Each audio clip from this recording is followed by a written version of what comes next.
अस्सलाम वालेकुम दोस्तों, इब्राहिम अर्ज कर रहा हूँ दरख्त और ऑर्गेनिक खेती रहीम यार खां से। आज मैं थोड़ी सी अमरूद के बारे में इंफॉर्मेशन देना चाहूँगा।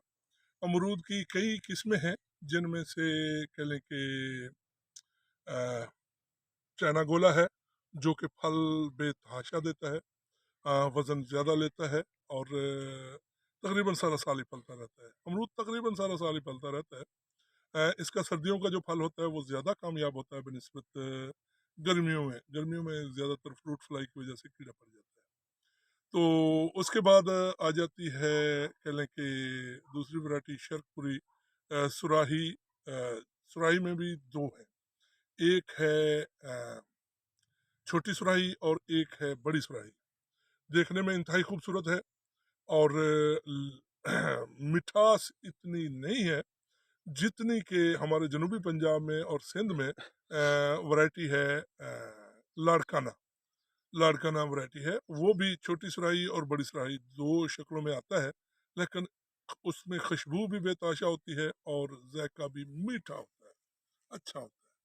और उसके अलावा कह लें कि कुछ हैं अमरूद जो ये कह लें कि सुराही में भी और चाइना गोला में भी अंदर से पिंक आता है, पिंक कलर का।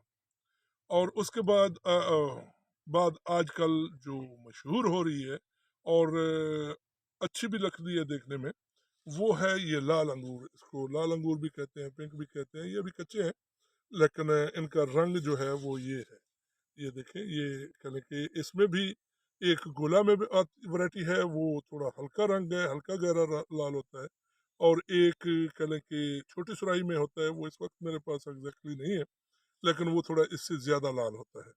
और ये बाहर से लाल होता है, अंदर से नॉर्मल वाइट होता है और ज़ायका इसका इंतहाई मीठा है और लजीज अमरूद है। और आजकल इसी के चर्चे हो रहे हैं। बहुत से लोग इसके पौधे जो हैं वो कह लें कि बहुत से लोगों के पास तो नहीं है, लेकिन लेना चाह रहे हैं। और एक कह लें कि अगले दिन मैंने खुद ऑर्डर किया है, जो कि 1000 रुपया मांग रहा था, और मेरे ख्याल में ये इतना महंगा नहीं होना चाहिए। बहरहाल पौधे भी मिल जाएंगे आने वाले वक्तों में। किसी दोस्त को मज़ीद कोई इन्फॉर्मेशन चाहिए हो तो ज़रूर रब्ता कर सकता है, पौधों का भी इंशाल्लाह कुछ सदबाब हो जाएगा। Thank you.